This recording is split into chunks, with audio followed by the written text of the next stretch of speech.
Dr. James Walker had spent 30 years inside the minds of monsters.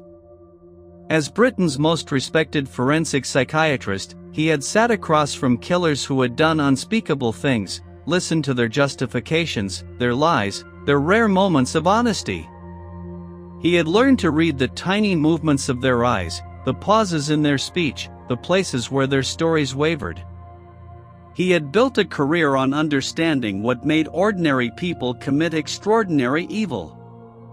And now, at 62, living alone in his Oxford flat since his wife Margaret passed away 3 years ago, he believed he had seen it all. He was wrong. The call came on a Tuesday afternoon in November, when the gray English sky pressed against his windows like a hell breath. His name was on the shortlist, the voice on the phone explained. A final evaluation. Daniel Croft, the man the press had called the Brighton Butcher, was dying of pancreatic cancer in a high-security prison hospital. The parole board needed one last psychiatric assessment before considering compassionate release. Just a formality, they said. James knew better. With Croft, nothing was ever a formality. He sat in his leather armchair for a long moment after hanging up, staring at the photograph of Margaret on the mantelpiece. She had always told him that Croft would haunt him until the day he died. She just never imagined it would be like this. James remembered the Croft case like it was yesterday, though 25 years had passed. 7 victims between 1995 and 1998. Young women, all of them, taken from train stations and bus stops across the south of England. Croft had been meticulous, almost artistic in his methods. He left no forensic evidence, no witnesses, no patterns that the police could track. He was caught only because he made a single mistake: he kept souvenirs. A lock of hair from each victim, preserved in small glass jars, arranged on a shelf in his basement like a private museum. When the police finally found them, Croft showed no emotion. He simply nodded, as if he had been expecting them all along. James had spent over 40 hours interviewing Croft during the trial preparation. He had tried to find the cracks, the childhood trauma, the moments of humanity that might explain the violence. He found nothing. Croft was sane, brilliantly so. He knew exactly what he was doing and why. His confession to James was the most chilling part. "I don't expect you to understand, Doctor," he had said, leaning forward with an almost paternal patience. "That's what makes it perfect. You spend your whole life trying to categorize people like me, to put us in little boxes with labels. But some of us don't fit in any box. Some of us do what we do simply because we can." The prison was called HMP Aldington, a Victorian fortress on the windswept coast of Kent. James drove down on a Thursday morning, the radio tuned to classical music to steady his nerves. He hadn't visited a high-security facility in nearly 5 years, and his body remembered the rituals, the multiple ID checks, the heavy doors that closed with sounds like bank vaults, the smell of disinfectant and boiled cabbage that seemed baked into the walls of every British prison. The hospital wing was newer than the rest of the building, a single-story addition with windows that actually let in light. A nurse escorted him to the room where Daniel Croft waited. The man in the bed bore little resemblance to the confident killer James remembered. Cancer had reduced him to bones and yellowed skin, and 4 drip attached to his arm, his eyes sunken but still sharp. When Croft saw James, his thin lips curved into something that might have been a smile. "Dr. Walker," he said, his voice a dry whisper. "I knew you would come. You could never resist a final chapter." James pulled up a chair and sat down, placing his recording device on the bedside table. "This isn't about curiosity, Daniel. It's an assessment. You know how it works." The interview lasted 2 hours. Croft was cooperative, almost charming, answering James's questions about his mental state, his physical pain, his regrets. He expressed no regrets, of course. That would have been out of character. He spoke about his illness with clinical detachment, as if observing a specimen that happened to be his own body. "The tumor is inoperable," he said. "They give me 3 months, perhaps 4. I've made my peace with it." James took notes, recorded the session, performed all the standard assessments. By every measure, Croft was competent to make decisions about his own care and release. He posed no imminent danger to himself or others, at least not in his current condition. But something nagged at James throughout the interview. Croft's eyes kept drifting to the window, to the gray sky beyond, as if he was watching something James couldn't see. And twice, when James asked about the past, Croft's answers were slightly wrong. He misremembered the year of his arrest, then corrected himself too quickly. He asked about Margaret as if she were still alive. For a man with a near photographic memory, these slips meant something. They meant he was playing a game. 3 weeks passed. James submitted his report to the parole board, concluding that Croft was mentally competent but recommending against compassionate release due to the nature of his crimes and the lack of any verifiable family support system. He assumed that would be the end of it. He was wrong. The first sign that something was amiss came in the form of a newspaper clipping, anonymously slipped under his apartment door. It was from a local paper in Brighton, dated 2 weeks earlier. The headline read, "Retired Detective Ronald Pierce found dead at home." Ronald Pierce had been the lead investigator on the Croft case. James remembered him well, a blunt, stubborn man who had pursued Croft for 3 years before finally getting the evidence needed for an arrest.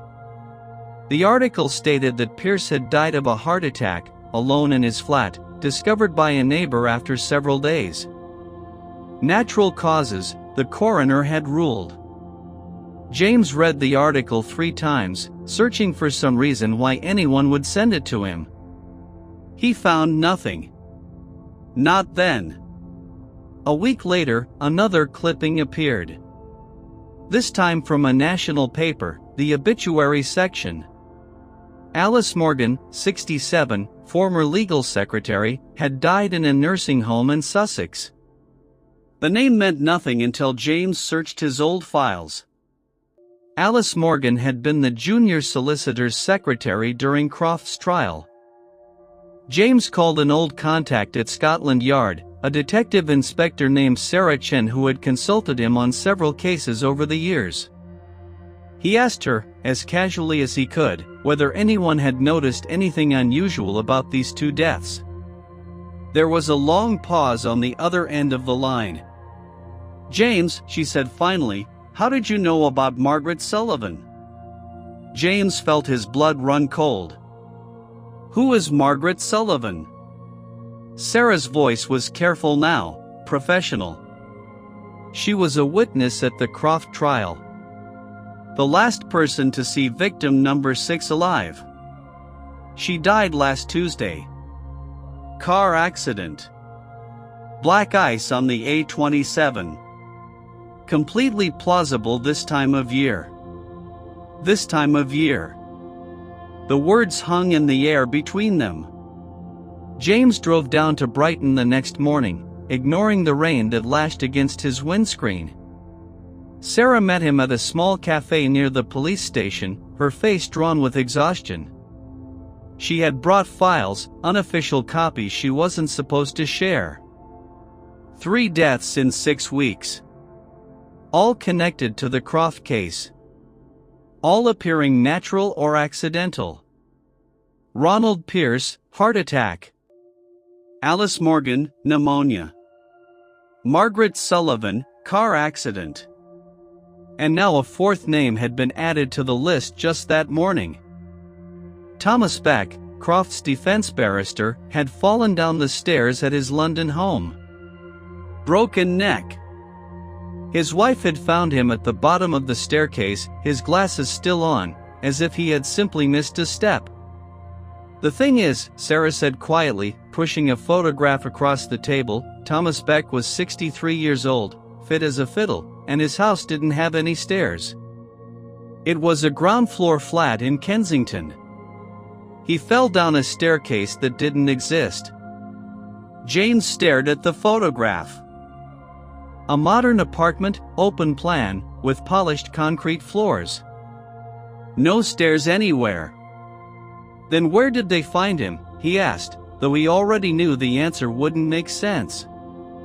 "In his bedroom," Sarah said. "Lying at the foot of his bed. His wife found him there. But the paramedics said the injuries were consistent with a fall from height. A significant height. They're calling it a mystery." James didn't sleep that night. He sat in his Oxford flat, surrounded by files and photographs, trying to find the thread that connected these deaths. 4 people, all linked to the Croft case, all dead in ways that seemed natural until you looked closer. And someone was sending him the clippings. The obvious answer was Daniel Croft himself, but Croft was in a prison hospital, dying of cancer, with no access to phones or computers. He couldn't be ordering killings from his bed. Could he? James thought about that final interview, the strange questions, the deliberate slips of memory. Croft had been sending him a message, he realized. Not about the past, but about the future. He had been warning him, in his own twisted way, that something was coming. And James, blinded by his own certainty that Croft was contained, had missed it entirely. He picked up the phone and called Sarah Chen. "I need to visit Croft again. Tomorrow morning. Can you arrange it?" Sarah's voice was hesitant. "James, there's something you should know. The prison called me this morning. Croft's condition has worsened significantly. They're not sure he'll last the week." James felt a cold certainty settle over him. "Then I need to see him before it's too late. Because if he dies, we may never understand what's really happening." HMP Aldington looked different in the gray December light. The Victorian stone seemed darker, more oppressive. The nurse who met him at the door looked shaken. "He's been asking for you," she said. "Every day for the past 2 weeks." The room smelled different too. Not just disinfectant, but something deeper, the chemical sweetness of a body shutting down. Croft was barely recognizable. The cancer had eaten away at him, leaving a shell of yellowed skin stretched over bones. But his eyes were still sharp, still watching, still calculating. When James sat down, Croft's lips moved. It took a moment to understand the words. "You came back. I knew you would." James leaned closer. "The deaths, Daniel. 4 people connected to your case. All dead in the past 6 weeks. What do you know about it?" Croft's smile was a terrible thing, a rictus of yellowed teeth. "What do I know? I know that justice is a circle, Doctor. What goes around comes around. I told you once that you wouldn't understand. You still don't." James felt frustration rising in his chest. This isn't a game. People are dying. Innocent people. Croft laughed, a dry rattling sound. Innocent? There are no innocent people in this story. Only players and pawns. And you, Dr. Walker, have always been my favorite pawn. The machine beside Croft's bed beeped steadily, monitoring a heart that was struggling to maintain its rhythm. James leaned forward, his voice low and urgent. "Tell me who's doing this, Daniel. There has to be someone on the outside. An accomplice from the old days. Someone you've been in contact with. Croft's eyes drifted to the window, where sleet was beginning to fall against the glass. Do you remember what I said to you during our very first interview? 25 years ago. You asked me why I did it. Why I killed those women. James nodded slowly. You said it was because I wouldn't understand. That's all you ever said. Croft turned back to face him. I said more than that. I said that one day, you might see the world the way I see it. That the line between us wasn't as clear as you wanted to believe. He paused, struggling for breath. I wasn't talking about you becoming a killer. I was talking about you becoming me. The hunter instead of the hunted. James shook his head. That doesn't make any sense. Croft's hand moved, just slightly, pointing at the folder James had brought. Open it. The clippings you've been collecting. Look at them again. Not at the names. At the dates. James pulled out the newspaper clippings, spreading them on the bed. Ronald Pierce, found December 3rd, Alice Morgan, November 27th, Margaret Sullivan, November 19th, Thomas Beck, December 8th. He stared at them, uncomprehending. What am I supposed to see? Croft's voice was barely a whisper now. Count backwards. 7 days between the first and second. 8 days between the second and third. 9 between the third and fourth. A pattern, Doctor. A pattern that's counting up to something.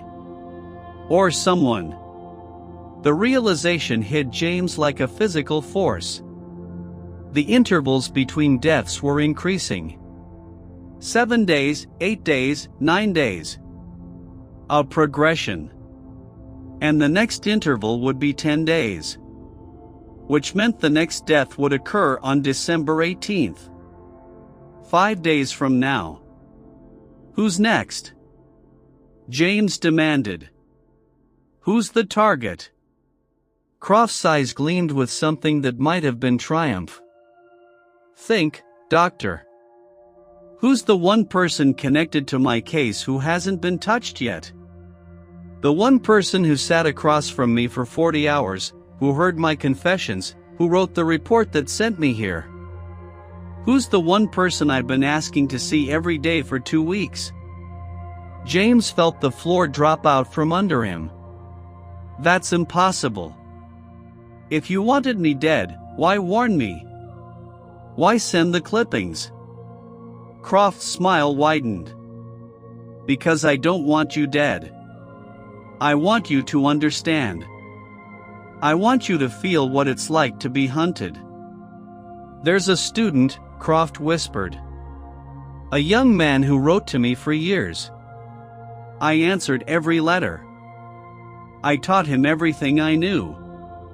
How to think, how to plan, how to see the world the way I see it. He's my legacy. And he's been very busy lately. James left the prison in a daze, the December wind cutting through his coat like knives. He drove automatically, not thinking about the road, his mind racing through possibilities. A student. A protégé. Someone Croft had been mentoring from his prison cell for years. Someone who had access to the outside world, who could move freely, who could kill without leaving traces. And now that someone was coming for him. When he reached his flat in Oxford, James sat in his car for a long time, staring at the building where he had lived alone for 3 years. Every window was dark. Every shadow seemed to move. He thought about calling Sarah Chen, telling her everything. But what would he say? That a dying killer had warned him about a phantom student, a ghost with no name and no face? He climbed the stairs to his flat and locked the door behind him. The clock was ticking. And this time, there would be no safe place to hide. December 18th arrived with gray skies and freezing rain. James had spent the 5 days preparing, reviewing every letter Croft had ever received in prison, every visitor log, every piece of correspondence. He had found nothing. No name, no pattern, no clue to the identity of the student. Saracen had stationed 2 officers outside his flat, but James knew they wouldn't be enough. If this killer was as good as Croft claimed, he wouldn't come through the front door. At 11:47 p.m., James's phone rang. An unknown number. He answered. Silence at first, then breathing. A young voice, calm and measured. Dr. Walker. My teacher sends his regards. He passed away this morning. Peacefully, they said. But I don't think he was at peace. Not until he knew you understood. James gripped the phone. Who are you? The voice laughed softly. I'm no one. I'm everyone. I'm what happens when a man like Daniel Croft finds a student who actually listens. You spent 30 years studying monsters, Doctor. But you never asked the question that matters most. What question? James whispered. The voice paused. What monsters study in return? The line went dead. James stood at his window, staring out at the rain. Somewhere in the darkness, the student was watching. And James finally understood what Croft had meant. The line between hunter and prey was thinner than he had ever imagined. He had spent his life studying killers. Now one was studying him. And the most terrifying part was that the student was right. After all these years, James Walker finally understood.